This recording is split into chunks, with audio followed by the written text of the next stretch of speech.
పట్టణ మున్సిపాలిటీ ఆధ్వర్యంలో ఈ నెల 12వ తేదీ ఉదయం 10 గంటలకు రణరంగ చౌక్లోని అమరవీరుల స్తూపాల వద్ద వీర సంస్మరణ దినోత్సవం జరుపుతున్నామని మున్సిపల్ కమిషనర్ జె. రామప్పలనాయుడు చెప్పారు. క్విట్ ఇండియా ఉద్యమంలో పోరాటం చేసిన ఉద్యమకారులపై నాటి పోలీసులు జరిపిన కాల్పుల కారణంగా 1942 ఆగస్టు 12న 7 ప్రాణాలు కోల్పోయారని మున్సిపల్ కమిషనర్ జె. రామప్పలనాయుడు చెప్పారు. మున్సిపాలిటీ ఆధ్వర్యంలో ఏటా అదే రోజున అమరవీరులకు సంస్మరణ కార్యక్రమం జరుపుతున్నామని గుర్తు చేశారు.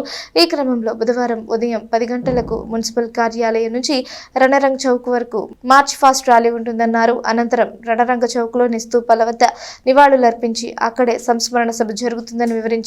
పట్టణ ప్రజలు జయప్రదం చేయాలని కోరారు. మన భారతదేశ చరిత్రలో రణరంగ చౌక్ యొక్క నిర్మాణం అనేది మనందరికీ తెలుసు.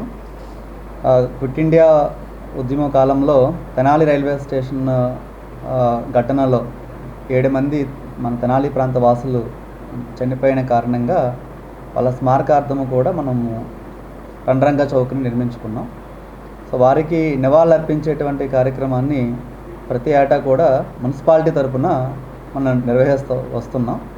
అందులో భాగంగానే ఆగస్టు 12, 1942లో జరిగినటువంటి సంఘటనని గుర్తులో పెట్టుకొని ఆగస్టు 12వ తేదీన మనం ఈ కార్యక్రమాన్ని మున్సిపాలిటీ తరఫున నిర్వహిస్తున్నాం. ఈ కార్యక్రమం ఈ సంవత్సరము కూడా మనము ఈ కార్యక్రమాన్ని ఘనంగా ఏర్పాట్లు చేస్తున్నాం. At the same time Nadendla Manohar గారు రాష్ట్ర మంత్రివర్యులు తెనాలి శాసనసభ్యులు చేతుల మీదుగా ఈ కార్యక్రమాన్ని మనం ఏర్పాటు చేశాము. అట్ ద సేమ్ టైం ఒక సభను కూడా ఏర్పాటు చేసుకొని ఆనాటి ఉన్నటువంటి ప్రముఖులు, ముఖ్యంగా మిలిటరీ సభ్యులు కానీ అట్లాగే వివిధ రంగాల్లో కృషి చేసి తెనాలి పట్టణానికి పేరు తీసుకొస్తున్నటువంటి వ్యక్తులను సో వినూత్నంగా వాళ్ళని కూడా ఈ ఏడాది మనము గౌరవించుకుంటున్నాం. సో వాళ్ళతో పాటుగా ఈ మెసేజ్ అనేది భావితరాలకి కూడా చేరాలన్న ఉద్దేశం పైన పాఠశాల విద్యార్థుల చేత అట్లాగే ప్రజల చేత అందరితో కూడా ఒక సభను కూడా 3 టౌన్ పోలీస్ స్టేషన్ పక్కన ఏర్పాటు చేయడం జరిగింది. సుమారుగా ఒక 600 నుంచి 800 మధ్య మనకి మెంబర్స్తో ఒక సభను ఏర్పాటు చేస్తున్నాం. సో ఇందులో భాగంగా ఉదయం 10 గంటలకి మార్చ్ ఎన్సీసీ స్టూడెంట్స్తో ఒక 300 మందితో మార్చ్ స్టార్ట్ అవుతుంది.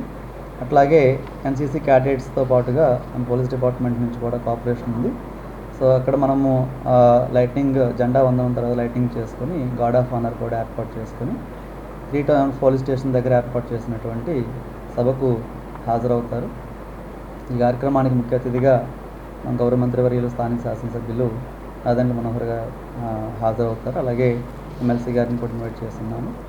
అలాగే పట్టణంలో ఉండేటువంటి ప్రముఖులు, అలాగే ఎన్జిఓస్ చాలా వరకు ఉన్నారు.